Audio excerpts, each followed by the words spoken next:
This is Super SaaS Bros with Cory and Jayde. Let's jump in.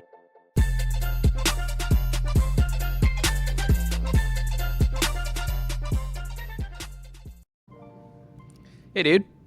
What is up, man? Yo, how was last week? How was your weekend?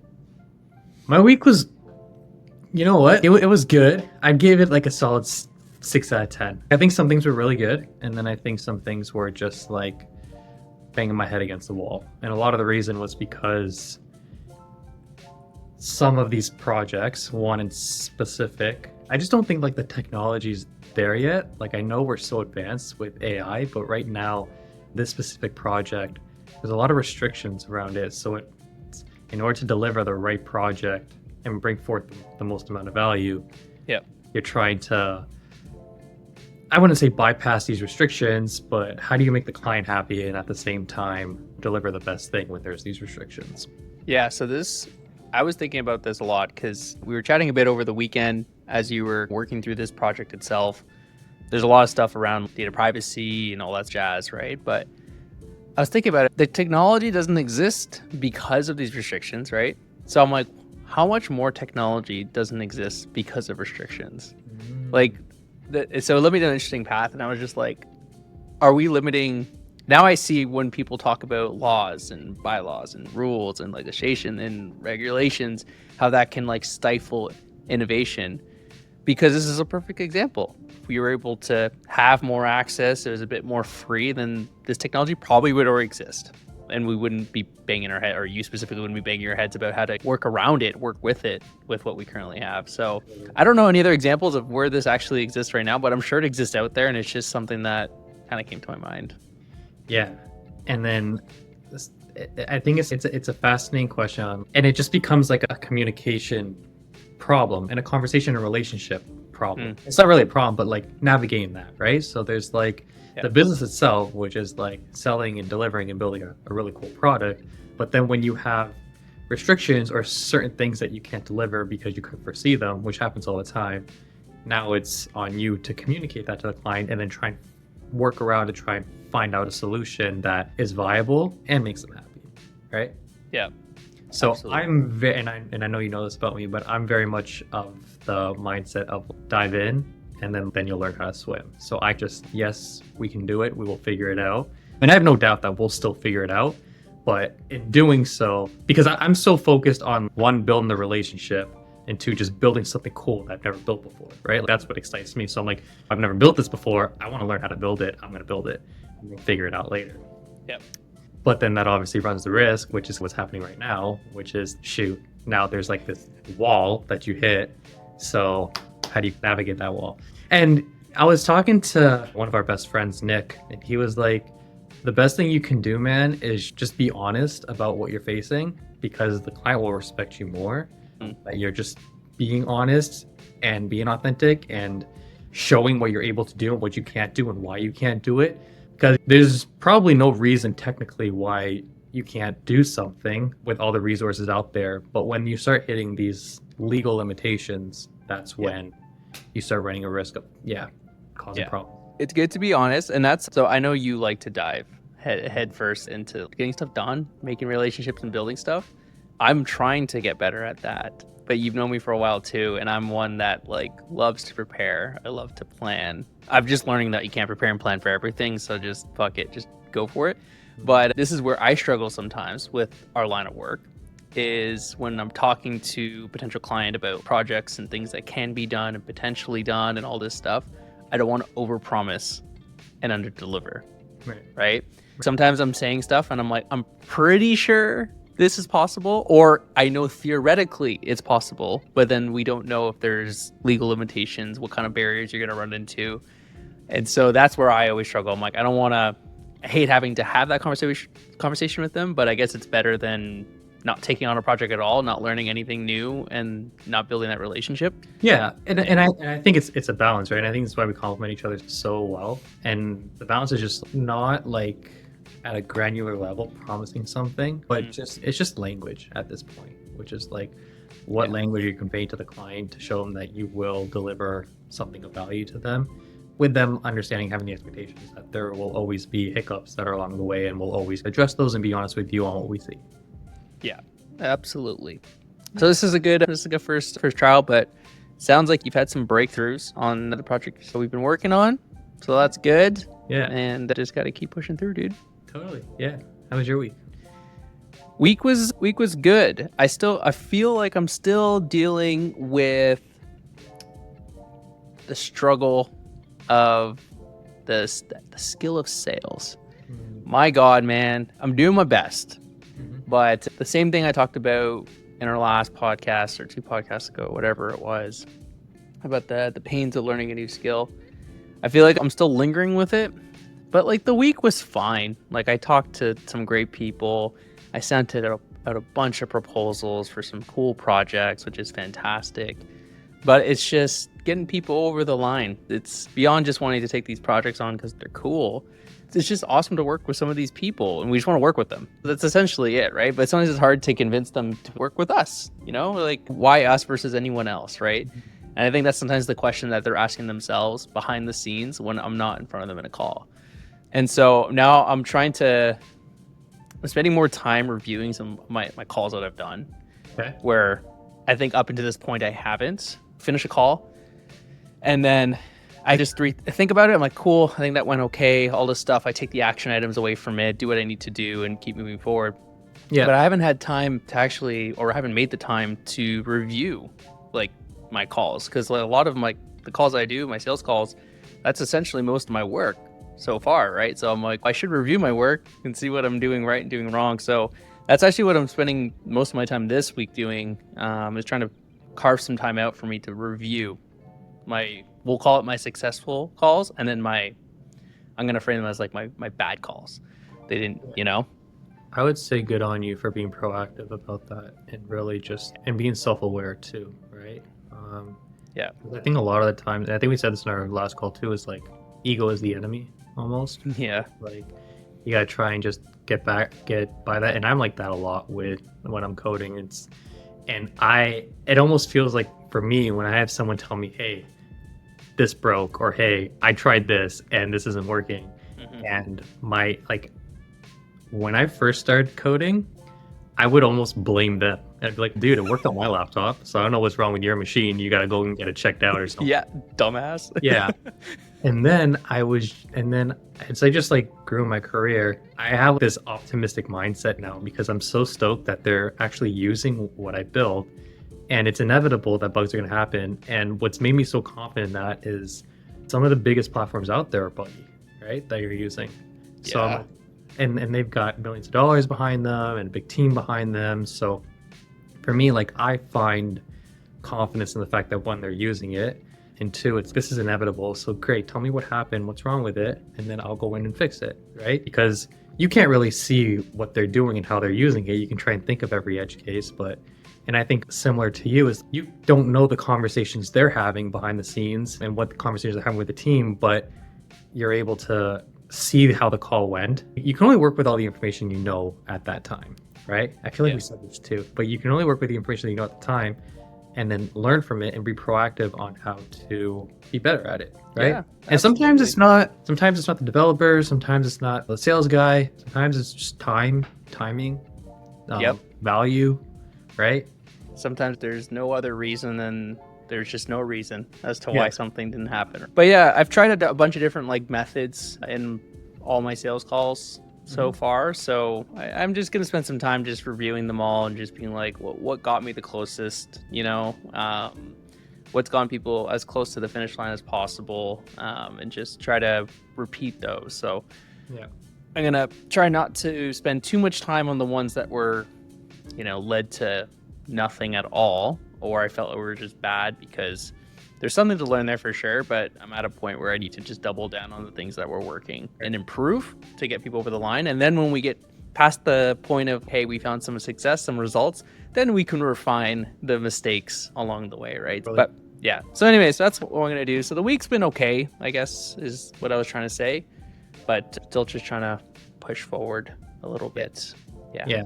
At the beginning of the year, you came to Kelowna and we had a goal planning retreat, which was sweet, right? We spent 3 days planning out the year, and we are now, so it's March 17th today. Yep. Yeah, so about the first quarter in, we had goals for the quarter, and just like everything, you sit down, you plan, you set goals, and you retrospectively go through your goals and see what you hit, what you didn't hit, and what went well and what didn't went well, and what hasn't gone well. What are your thoughts on like doing the little retrospective right now and seeing like what's gone well for us right now and what happened? Yeah, I figured you were gonna head down there, so I pulled out the goals that we talked about. Yeah. So yeah, absolutely. Let's do it. Yeah. Why don't you kick it off? Okay. So first few months, and we still got a couple weeks left in this quarter and stuff. But how deep do we want to go here? We don't need to disclose numbers, but we can disclose, like goals. Goals. Okay. Yeah. Let me flip through here what I had going on. What did I want done in the first quarter of the year? Oh my God. So I'll start off as I'm flipping through this stuff. It's not gone according to plan. It's basically the short of it for me, at least not for everything. Without disclosing numbers for our business in general, but we're not where we want to be in terms of sales in the door. Mm-hmm. It has been great taking on a couple projects. So those I think are still wins for the quarter, getting experience. One, it wasn't a goal for me, but I count it as a win. I've had nearly 30, I think, sales calls, which is more than I've ever had in a couple months time frame. Sweet. I'd love to get that doubled or even tripled, but it wasn't something that I put down. It's just a bit of a retrospective of how the quarter went. One of my big goals actually for me on like the personal branding side was like to get a lot more followers. Like my goal for this year was to get 50K followers. Okay. And I was like, okay, for Q1, I want to get 10K more followers across all socials. Okay. Maybe got to 20% of that. Okay. Yeah. So not the best, not the worst. Okay. But part of it is like timing, like specifically for me, like LinkedIn is like a big social media platform, and they've really just fucked the algorithm in LinkedIn. So a lot of like your post, any post that you have on LinkedIn doesn't get as much reach anymore. And this is across the board. So like the top like creators on LinkedIn have reported this, that they're, you're getting like 60, 70% less reach than you did last year. Oh, wow. Okay. Yeah, it's massive. And I noticed it because I started last year. Yeah. And my reach was like going pretty nuts. Yeah. And then near the end of the year, it just fell off a cliff. And it was like my copywriting hasn't changed. My skill is arguably getting better. Right. And theoretically, I should be trending up in terms of reach. And in that case, in terms of followers and engagement and stuff like that. Totally. But it's been the opposite. So that's been tough. So yeah, so where I'm heading right now is I've pretty much missed most of my Q1 goals, both for myself and in the business. But I've stayed consistent the whole time, which is... You stayed so consistent. You've been like super resilient, like posting every day, you're creating content. This podcast we've been consistent doing this every week. So I think from like a content marketing stuff, like everything that you've been doing on Lemlist, the reach outs, I think like you've been crushing that. So in terms of like your output, I would say like you've been fucking crushing it, right? And I think that speaks volumes because we haven't been having the most success, but every day you're showing up and you're fucking crushing it in terms of the output that you're doing. Trying to. Yeah. I would say like, fuck yeah.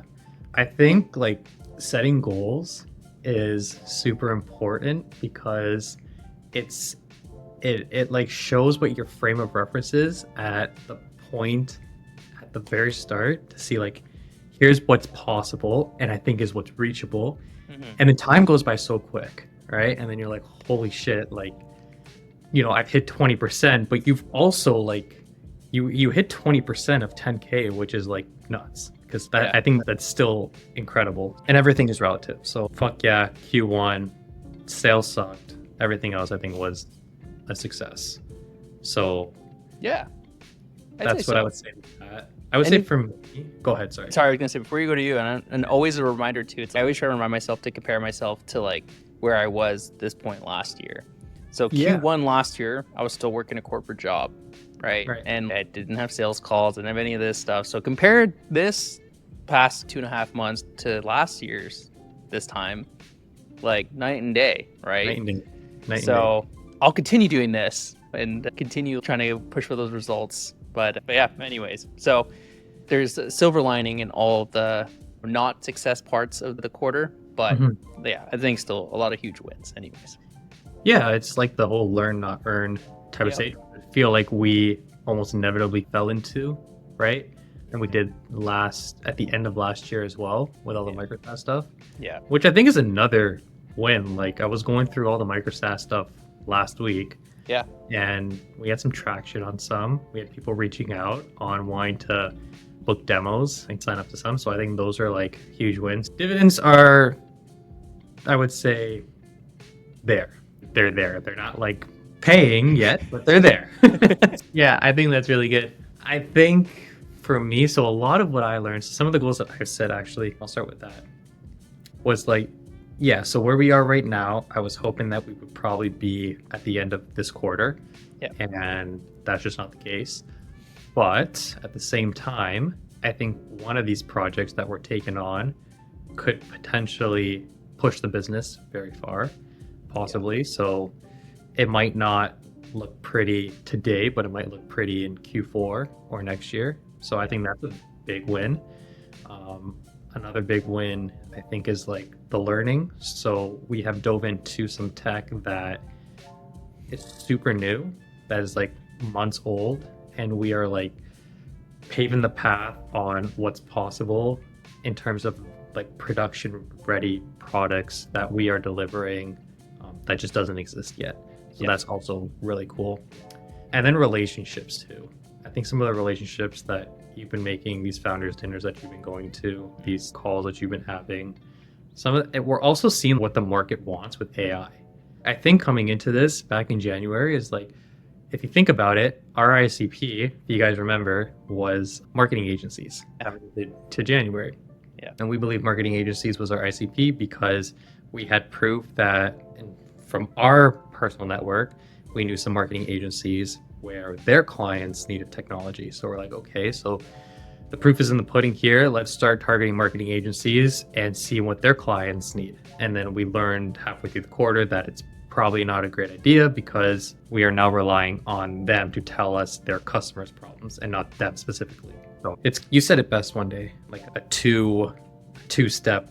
Yeah, you're two separations away. Yeah, two separations away. You said it. Yeah, that was a great analogy. So great. So we learned on what like not to do. Also, not to like sidetrack, but I know I do that a lot. But I started reading this book this weekend. It's by Sahil Bloom. Do you know Sahil Bloom? I do. Yeah. So he just released a book. It's called the five somethings of wealth. Five types of wealth, I think is what it's called, right? Cool. And very similar to what we talked about, where it's like, what are like pillars, right? And he talks about his 5 pillars are like, there's time wealth, financial wealth, social wealth. Time wealth, financial wealth, social wealth, health wealth, and I can't remember the last one. Anyways, in his book, oh my God, I just lost my train of thought because I talked about the 5 wealth. And I'm about to start talking about something else now because, dude, I'm gonna sidetrack again. I think I'm starting to have like memory problems. This weekend, I went to go and buy what's called ginkgo, which is like a supplement that helps with like memory support and stuff. So I was talking to Dana about it. Dana's my fiance, she's a nutritionist. And I'm like, I need something for like my memory. I really think like I'm losing it. So we went and bought like $100 worth of supplements for my brain that I'm like taking every day because I'm like, I think my memory is going. So this is great proof of it. Yeah. Welcome to the podcast. Yeah. Why was I talking about this though? What were we talking about before? Sahil, we're talking about 2 separations away, marketing agencies. That was our ICP, and then we flipped our ICP. Yeah, so setting goals. So he talks about goals and anti-goals and how important anti-goals are. So goals are like what you want. Anti-goals are like what you don't want to have happen while you get to your goals. So for instance, you have these 5 pillars of wealth, right? Yeah. And while you're trying to create like financial abundance for yourself, you don't want your relationships to take a toll. You don't want your health to take a toll, right? Right. So who are you? And then you start talking about your identity, and he's like, just label yourself as something, right? Maybe you are a father who will never miss your daughter's dance recital, right? Is like the example that he gave, right? Yeah. Father who will never miss his daughter's dance recital will not stay late at work to handle something during the night of his daughter's recital, or will not like put work for a family dinner or whatever it is, right? Yep. He starts to talk about that, and it's okay, cool. So the anti-goals that you define for yourself as you're trying to create these pillars of wealth are just as important as the goals that you set. So similar to us is like the anti, and I think we should have done this because it's so cool, is what do we not want to have happen? And maybe this is like a little retrospective that we can have maybe for the second quarter is, okay, here are our goals, but what do we not want to have happen? And maybe it's user retention, which we don't have any users, but like user retention, we don't want that to slip, or user churn, relationships to fall, our health to like fade. If we're getting 2 clients a month, we want to, there's our user retention right there. We don't want that to fall, right? And I think those, and just staying consistent with that will shape the path to the goals. Does that make sense? I like it, man. Let's do it when you come into the city. Oh yeah, there we go. Yeah, so I'll be in Toronto. We'll set some anti-goals. Some anti-goals. I love it. That's a good one. And I was gonna circle back to that about. I'm gonna punch you in the face for saying circle back. You know what though? We have a as rule. As I said it, I remember you saying, you're like, I hate that so much. In one of our meetings, you're like, I banned this from like our company, and I'm like, yeah, it's you're gonna have to kick the shit out of 10 years of corporate jargon from me. Yeah. Because I'll circle back and just low-hanging fruit and whatever other stuff they say now. Yeah. But what I was trying to say was, when you started mentioning anti-goals, I talked a lot about goals for like business and personal brand stuff like that, but I had goals as well for like my health and fitness and all that stuff during the quarter too, and that I crushed. I felt really good about that. Yeah. I pretty much worked out almost every single day this quarter, a couple rest days here and there. I ate decently well. And then you mentioned being like a father, label yourself as something. I always want to make sure I spent time with Sienna and Rochelle, especially on Saturdays specifically. And then Rochelle and I are actually really good at having a date night on Wednesday nights every week. And that we've stuck to. And so overall, I think I've kept my bearings with like my relationships and my health and all that stuff and fitness. So that's been good. Even though I haven't felt like the success in other parts, I felt good otherwise, which probably enabled me to actually be more resilient in dealing with some of the shittier stuff throughout the quarter. But yeah, how'd you feel about like your health, your fitness, your relationships, all that stuff for the quarter? Yeah, I am very bad at that. And I think I've said that before. My health has definitely taken a toll. Like I'm not, like I'm taking pills for my memory, dude. Yeah. No, like all jokes aside, I haven't been training as much as I'd like to. I hired a personal trainer, and I guess it's embarrassing. Every week go back and you're just like, yeah, dude, like I didn't really work out 4 days this week, and it's only 4 days a week. I haven't been tracking my macros. I haven't been hitting my protein. So this kind of started falling apart when my IT band just started flaring up, and I just couldn't run anymore. And I've been like going to physio every week trying to get this going. I did my first, I think it was 4.5 kilometers yesterday, and that was like huge for me. And no pain? Little pain, maybe the last 10 minutes, but like 4 out of 10. So I was like stoked. So I like texted my physio, and this is like amazing, blah, blah, blah. I think I need to do better at balance. I work in like seasons, and I don't let like my seasons have balance, right? So it's like, I know what's needed of me today, and I feel like other pillars of my life are going to be sacrificed. And sometimes it's like, I know what's needed of me this week or this month. Yeah. And it gets as like large as a month, right? Yeah. So I'm learning how to balance that, and this book talks about it a lot. And I'm really glad that I bought this book over the weekend, because it's doing a really good job at reteaching me, having me relearn what wealth means, right? Because society kind of defines wealth as like financially, right? But it talks about like with financial wealth, what good is it if you have no relationships, no time, and no health? Yep. It's so true. I've been wrestling with this. You mentioned balance, this idea of balance. I've been like decently good at, we'll call it balancing my life and all the pillars in it. But a lot of the people that I'll say I'll respect their opinion or their thoughts, and I let like influence how I guide my life, like in terms of, I'm talking like social media creators or just like really big entrepreneurs, successful people that like I constantly follow. Some of them have had hot takes around balance and just saying that like balance is stupid.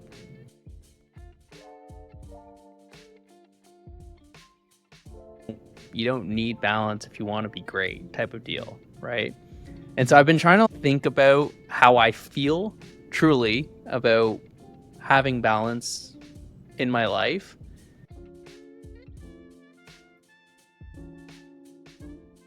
Because when you talk about the five pillars of wealth, that's what you call them.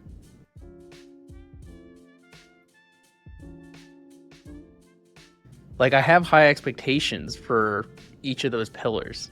Mm-hmm. And so I'm like, at some point, do I need to have an imbalance in some of those pillars to reach some of those goals? Mm-hmm. And for how long? So I've been struggling with that a lot too, because I don't want like my relationships and my health to suffer just for the sake of like financial gain, for instance. But I also don't want like the financial gain to suffer and just have everything else pitch perfect, because I do have ambition, right? I don't know. Like, how do you feel about balance? Do you feel like it's okay to have an imbalance? So today, if you're to ask me, I'm very much of the mindset of balance is stupid. And that's just how I operate. Like there are certain weeks, months of my life that my life is I am asked to do certain things that I need to do. Otherwise it's not going to get done. And that being said, like there are days where I'm literally here coding for 14 hours and I haven't worked out, and I may have eaten like 600 calories, and my water intake was horrible, and I haven't called my parents, and so, but a project moved forward, and I wish, and then I burn out, and then I need to take half a day to just like do nothing. Yeah. And that's just always how I've operated. And I don't like that. Really. You don't like it, okay. I don't like it, no. Because then it takes double the effort to get my health back in check. And I feel like I almost owe my fiance a couple dates now because I've been absent from the relationship. Yeah, so I would say I want to get better at it. I want to redefine wealth. But it's one thing to say something, it's another to do it. Like I'm struggling with it and I'm working through it, is what I'd say. Here's what I want, here's where I am, and I'm trying to be better. Yeah, because you just like that whole, what you just said, you started with like balance is stupid, but by the end it sounded like it sounds like I might need a bit more of it. Totally. That's basically how that conversation just went, right? And it's interesting because I feel the same way, because actually I feel the same way. I feel like I'm trying to convince myself that balance is stupid. I'm almost the opposite. Yeah, I'm almost the opposite. I'm like, I'm trying to create imbalance in my life, and but it feels very counterproductive to me. But I think maybe because I'm not hitting some of these goals the way that I want to, the way that I planned it out, that I feel like there's something that needs to change. And to me, that feels like maybe I need an imbalance in my life, and maybe I'm trying to convince myself that this is like a season in my life, whether it's a week, months, or whatever, something like that, where I need to be more heads down, put in more effort, put in just a couple more hours. I don't know what it is. So I'm struggling with it, but the opposite way, oddly enough. Yeah, I don't know. It's a tough one. Yeah. My view might change in a couple months, but right now I think like the way I operate is I'm very imbalanced. I've always just Mhm. had seasons that I just thrive in, and I just focus on kind of one thing and try and just kill that, and other aspects of my life take a toll. But I just know what's required of me at this time, and yeah, I need to do better at that. Fair. Well, we'll make that an effort for the second quarter of this year. But I will say, I have every week, I think, taken Dana out on a date every week. Nice. So you've had a weekly date night or some date, Thanks. whatever. Yeah, we haven't. It hasn't been like a specific date, but we have, and we're doing every 2 months. We're going away, and we just went to Tofino. That's right. Yeah. And she's There's some also wins. she's fucking awesome because she's crushing it with her nutrition business and her art and her YouTube. She has Yeah. her own thing going, and it's a breath of fresh air and refreshing to see what she's doing. It almost inspires me to, okay, fuck, you're gonna be doing that. I gotta go and get to work. So we push each other in that sense. It's good to have a partner like that. Yeah, that is good, man. You guys are both entrepreneurs, and it's pretty cool. You can push it, but you're very different entrepreneurs. Like you just do very different things, and that's I think that in itself is cool because, like you said, it creates like this novelty in what you guys can discuss, and almost like she might have a different perspective on the work that you're doing, and you're like, oh shit, yeah, I'd never thought of that ever, Yeah, and vice versa for her, right? So totally. Yeah, cool, man. This was a very real, authentic, vulnerable podcast. Like, yeah, almost like a second one in a row. I feel like this was a little bit more deeper than the last one, but hopefully you all enjoy us, delving our deep dark goals and secrets. yeah, guys. All right, everyone. We'll update you on how the, I guess, end of the actual quarter goes, and what our new goals are, like going into Q2, showcase what our current goals are for Q2, and then reevaluating that. But if you like more of this, let us know. Send us an email. Give us a thumbs up. 5-star rating on Spotify, Apple Music, or Apple Podcasts, and YouTube, I think is where we're at. That's it. So there you go. Hit the thumbs up, subscribe. Don't know what it does, but I think it helps. And yeah, we'll see you guys in the next one.